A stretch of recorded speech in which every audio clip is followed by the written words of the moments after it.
Dear participants in the Beijing Human Rights Forum in Beijing, my statement is about the right to development, a fundamental and inalienable human right. While there is much talk internationally about all sorts of human rights, the right to development is often ignored.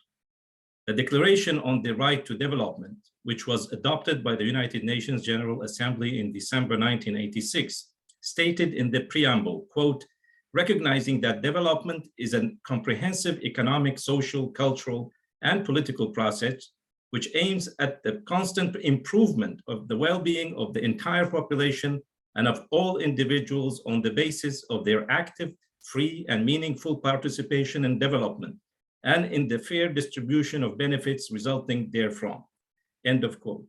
The preamble also emphasized that, quote, aware that efforts at the international level to promote and protect human rights should be accompanied by efforts to establish a new international economic order, end of quote.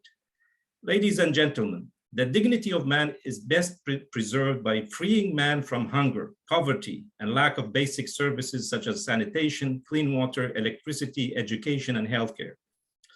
This was articulated as freedom from want by President of the United States, Franklin Delano Roosevelt, on January 6, 1941, in an address known as the Four Freedoms speech. Freedom from want basically means to be in a situation where you don't have to worry about such things as where your next meal is coming from, how you can clothe yourself and your children, or get a roof over your head. Want in this context refers to extreme poverty, which is experienced by many people in developing countries.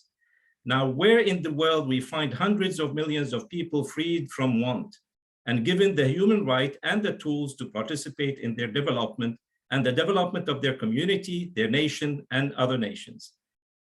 China celebrated in 2020 the victory over extreme poverty. 800 million people were pulled out of poverty in the past 3 decades in China. This is a milestone in the history of mankind. The other quote from the preamble of the Declaration of the Right to Development pertains to creating a new world economic order.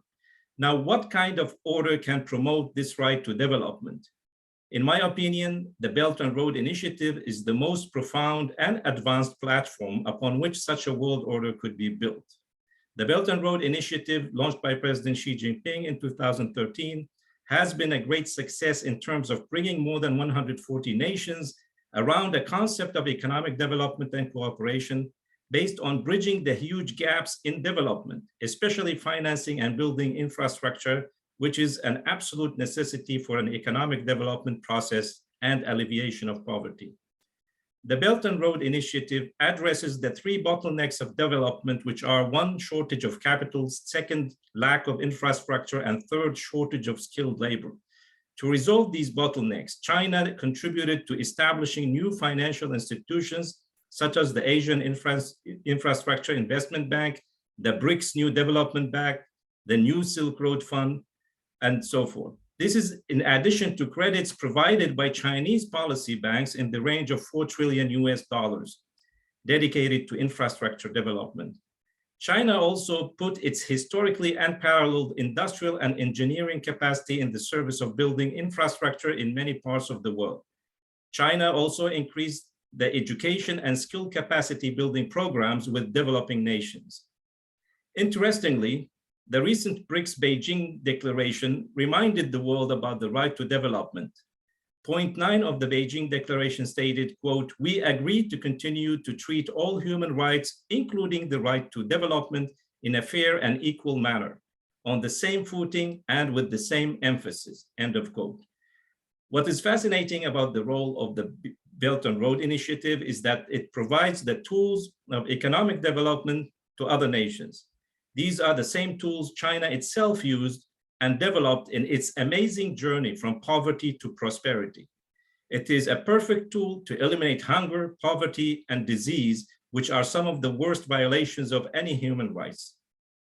The United Nations Goals of Sustainable Development 2030 must be viewed in this light as human rights goals, because without solving these obstacles, the dignity of the human being is suffering. It must also be remembered that there can be no peace without economic development. Thank you.